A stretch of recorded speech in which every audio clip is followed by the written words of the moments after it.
Current legislation session has closed and bills have made their way to the governor's desk to be signed. One of those bills, the Senate Bill 265, a revamp to the medical marijuana program here in Montana. KPAX's Marcus Boyer finds out what this would mean for our state. When Montana's medical marijuana program first debuted in 2004, it unfortunately had some difficulties. Kind of just the Wild West. Everybody was advertising where they wanted to, doing whatever they wanted to, with absolutely no oversight. With the passing of Senate Bill 333 back in 2017 and the current passing of Bill 265, there have been a lot of revisions to the program that tackle different elements. The most noticeable change being the untethering of patients from only having one caregiver, while placing a 5-ounce limit patients can buy each month. The state will have a system set up of all the providers who are in their tracking system, and you can choose whichever one you want to go to. So that'll give patients the freedom, if they're traveling, to go somewhere else. For patients now being able to shop at multiple dispensaries, what does that mean for the competition in the industry? It's also going to allow providers to focus much more so on their niche. Say one provider is excellent at making edibles, and the flower they grow isn't quite as excellent.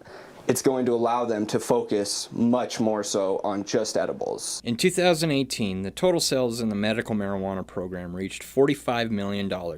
With the tax being raised back to 4% to fund the program, where exactly is all the excess revenue going? As the bill is written right now, everything that exceeds above and beyond that is going to go into alternative pain management resources. So, helping with this opioid epidemic that's going on everywhere. Just educating people that, not only cannabis is out there, but there are a lot of other holistic alternative methods to alleviate yourself. One aspect that hasn't changed is the restrictions on advertising, prohibiting the industry from advertising in any medium, including electronic.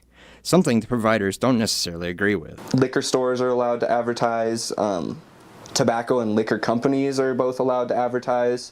So what makes cannabis any different from that? I find it odd that our business is one of the few where we're not allowed to do that. I mean, advertising, any other business can advertise. Now, the one thing that we can do as providers is create a website. It's not allowed to have any sort of pricing on it, any sort of availability, any bit about what we do.